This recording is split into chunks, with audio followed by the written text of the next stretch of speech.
وعلیکم السلام ورحمۃ اللہ وبرکاتہ۔ اللہ رب العالمین خیر و عافیت میں رکھے، مزید تحقیق کرنے کی توفیق عطا فرمائے۔ سوال واقعتاً بڑا ہی عجیب ہے، تعجب خیز بھی ہے کہ ایک دیوبندی صاحب نے کہا ہے کہ دیوبند کی بنیاد اسی جگہ پہ رکھی گئی ہے جہاں پہ خواب میں آ کر نبی اکرم صلی اللہ علیہ وسلم نے نشان لگا دیا تھا، اور صبح میں لوگوں نے دیکھا کہ نشان باقی ہے۔ تو کیا یہ بات درست ہے؟ اس کا جواب یہ ہے کہ اسلام خوابوں کا دھرم نہیں، منامات کا دین نہیں ہے۔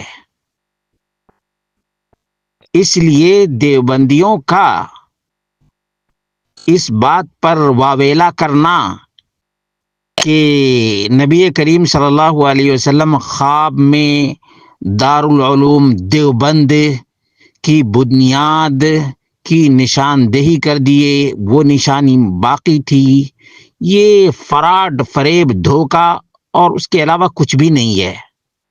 اس سے بھی زیادہ خطرناک عقیدہ تو ان دیوبندیوں کا یہ بھی ہے کہ آج تک نبی کریم صلی اللہ علیہ وسلم کا رومال بھی باقی ہے، جبکہ تمام علماء اہل سنت کا اجماعی مسئلہ ہے کہ نبی کریم صلی اللہ علیہ وسلم کے باقیات میں سے کوئی بھی چیز باقی نہیں ہے، کوئی بھی چیز باقی نہیں ہے تو رومال 1400 سال سے کیسے رہ سکتا ہے؟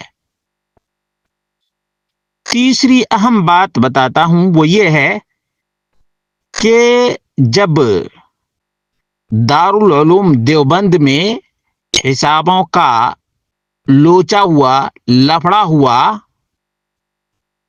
اور حساب میں گڑبڑی ہوئی، تو ان لوگوں نے مسجد کی چھت پر، اور وہ بھی جب جمگھٹا تھا اس وقت، تخت پر سوار ہو کر محمد رسول اللہ صلی اللہ علیہ وسلم آئے، ابو بکر و عمر خلفائے اربعہ بھی ساتھ میں تھے، خلفائے اربعہ بھی ساتھ میں تھے۔ اس کے بعد نبی کریم صلی اللہ علیہ وسلم مسجد کی چھت پر براجمان ہوئے اور خلفاء کو کہا محمود الحسن کو بلا کر لے آؤ، اور پھر بلا کر لے آئے اور نبی کریم صلی اللہ علیہ وسلم نے حساب کتاب کیا۔ یہ بیداری کا واقعہ ہے۔ کس کا واقعہ ہے؟ بیداری کا واقعہ ہے۔ فلا حول ولا قوت الا باللہ۔ یہ لوگ تو جاگتے میں نبی کریم صلی اللہ علیہ وسلم کے دیدار کا دعویٰ کرتے ہیں۔ یہ صوفیوں کا دھرم ہے۔ دیوبند کیا ہے؟ صوفیوں کا دھرم ہے۔ اسی لیے یہ کہتے ہیں ہم عقیدے میں ماتوریدی ہیں، ابو منصور الماتوریدی کے عقیدے پر ہیں، نبی کریم صلی اللہ علیہ وسلم کے عقیدے پر نہیں، قرآن و سنت کے عقیدے پر نہیں، ماتوریدی کے عقیدے پر۔ اور فروعی مسئلہ نماز روزہ کے جو مسائل ہیں، اس میں ہم ابو حنیفہ نعمان بن ثابت کے مقلد ہیں، یعنی حنفی ہیں فروعی مسائل میں، اور ماتوریدی ہیں عقیدے کے مسائل میں، اور سلوک اور تصوف میں چشتی ہیں، قادری ہیں، سہروردی ہیں، نقشہ بندی ہیں۔ یہ دیکھ لیجئے دین کے تقسیم کرنے والے، یہ سچے دین کے ٹھیکیدار ہوتے، نبی کریم صلی اللہ علیہ وسلم کے حقیقی معنی میں پیروکار ہوتے، تو کبھی بھی اس طرح سے یہ چشتی، قادری، حرکاتی، برکاتی، نقشہ بندی، سہروردی، بن بندی اور منامات کا سہارا نہ لیتے۔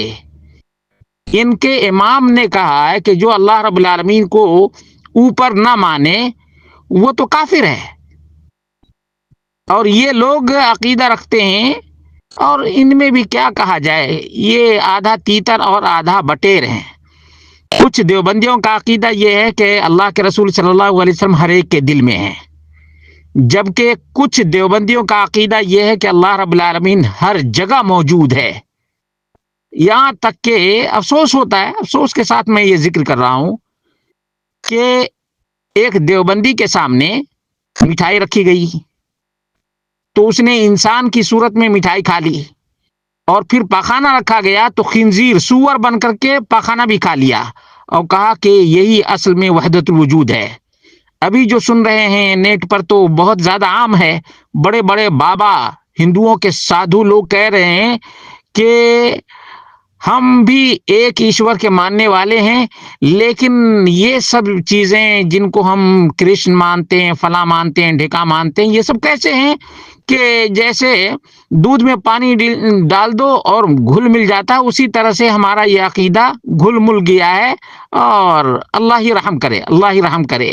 بس یہ اتنی تفصیلات بیان کرنے کی ضرورت نہیں تھی، لیکن بات آ گئی ہے تو چلیے یہ سب بیان کر دیا ہوں، ورنہ ٹیلی گرام پر تو ان کی کتاب کے الفاظ بھی میں نے کوڈ کیا ہے، الفاظ بھی میں نے کوڈ کیا ہے، کوئی انکار نہیں کر سکتا ہے۔